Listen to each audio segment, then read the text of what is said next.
कल के दिन एक इलेक्शन कमीशन में एक दिलचस्प वाकया हुआ और इस वाकये ने चौधरी परवेज इलाही साहब की कुर्सी को पहली मर्तबा हिला दिया।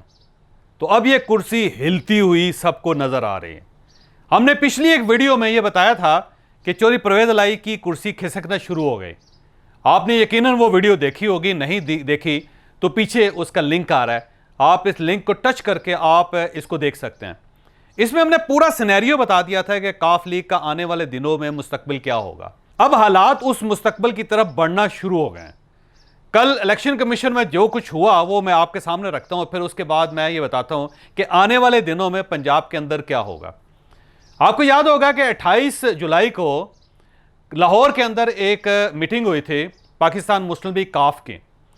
उसमें काफ लीग के कुछ लोगों ने बैठ के ये ऐलान कर दिया था कि हमने चौधरी शुजात साहब की सदारत और तारक बशीर चीमा साहब की सेक्रेटरी जनरल की पोजीशन ख़त्म करते हैं।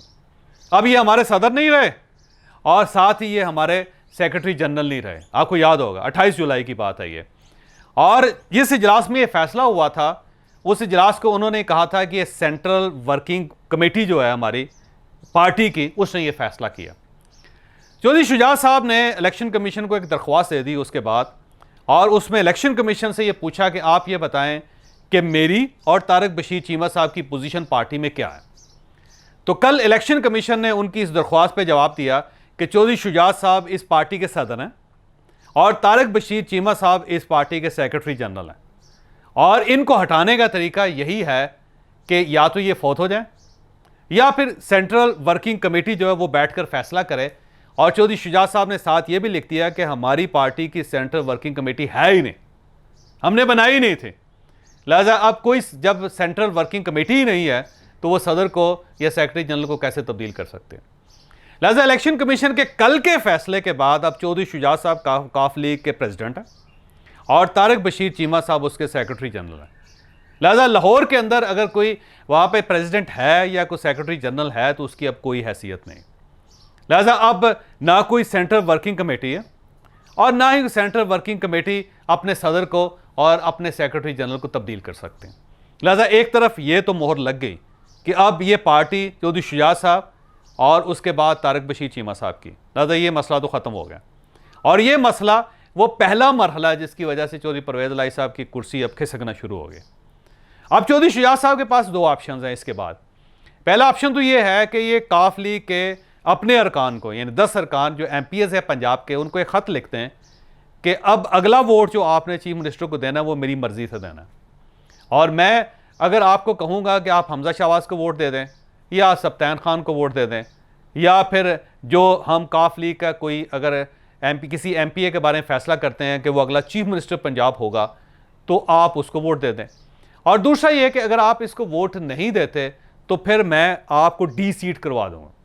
ठीक है, लिहाजा पहला ऑप्शन ये है कि ये उनको ख़त लिखें कि अगला फ़ैसला आपने ये करना है, और दूसरा ऑप्शन ये है कि ये चीफ इलेक्शन कमीशन को ख़त लिख दें कि मैंने अपने MPs को डायरेक्शन दी थी कि इन्होंने हमजा शहबाज को वोट देना लेकिन इन्होंने उन्हें नहीं दिया था और चौधरी परवेज इलाही साहब को इन्होंने वोट दे दिया, लिहाजा इनको डी-सीट कर दिया जाए। अब एक सवाल यह है कि चौधरी शुजात साहब किस ऑप्शन पर जाएंगे, पहले ऑप्शन पर जाएंगे दूसरे ऑप्शन पर जाएंगे।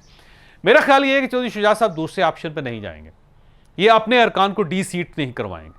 ये इलेक्शन कमीशन को कतई ये नहीं कहेंगे कि मेरे अरकान ने जो आइन की या कानून की या मंशूर की खिलाफ वर्जी की है, लिहाजा इन्हें डी-सीट कर दिया जाए। चौधरी शुजात साहब उस तरफ नहीं जाएंगे, क्योंकि अगर उस तरफ चले जाएं तो सारा सिस्टम ही ख़त्म हो जाएगा, फिर चौधरी शुजात साहब के हाथ में कुछ भी नहीं रहेगा, तो वो उस तरफ नहीं जाएंगे।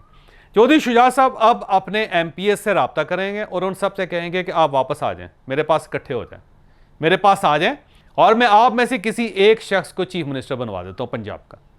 तो ये सारे MPs जो 10 MPs हैं ये चौधरी परवेज इलाही साहब के पीछे से हट के चौधरी शुजात साहब के पास खड़े हो जाएंगे, और जो ही ये हो जाएगा तो उसके बाद चौधरी शुजात साहब हुकूमत से दरख्वास्त करेंगे कि बंदे मेरे पास पूरे हैं, आप चौधरी परवेज इलाही साहब के खिलाफ अदम एतमाद करते हैं। लिहाजा जो ही PDM पंजाब में अदम एतमाद करेगी तो उसके बाद ये काफ लीग के जो 10 अरकान हैं ये अगले चीफ मिनिस्टर को वोट दे देंगे और यूँ पंजाब के अंदर तब्दीली आ जाएगी। लिहाजा पहला मरहला तय हो गया और इस मरहले के बाद जो अगले मरहले हैं 3 वो अब तय होने शुरू हो गए।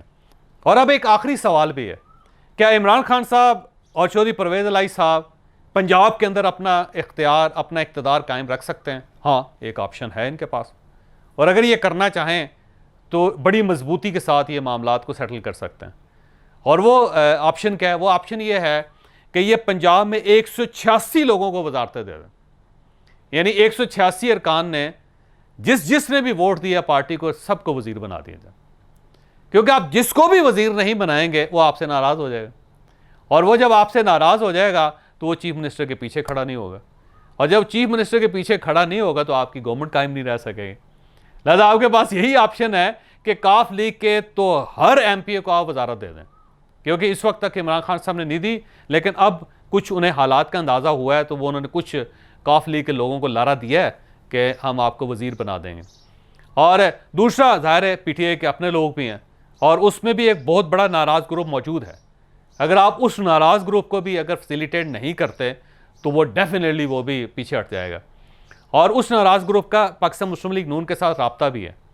उन्हें वहाँ से भी ये यकीन दहानी करवाई गई है कि अगर आप पीछे हट जाते हैं, आप इस्तीफ़े दे देते हैं, तो हम आपको री इलेक्ट करवा लेंगे। और क्योंकि अभी 1.5 साल है गवर्नमेंट का, तो री इलेक्शन की तरफ चले जाएंगे और हम आपको री इलेक्ट करवा के काफ लीग का टिकट दे के आपको वापस बुलवा के हम असम्बली का हिस्सा बना देंगे। तो अब आपके सामने है सारी सिनेरियो। तो मेरा ख्याल ये है कि चौधरी परवेज़ इलाही साहब गर्म पानियों की तरफ तेज़ी से दौड़ रहे हैं, और अब शायद ज़्यादा अरसे तक उनकी गवर्नमेंट पंजाब में कायम ना रह सके।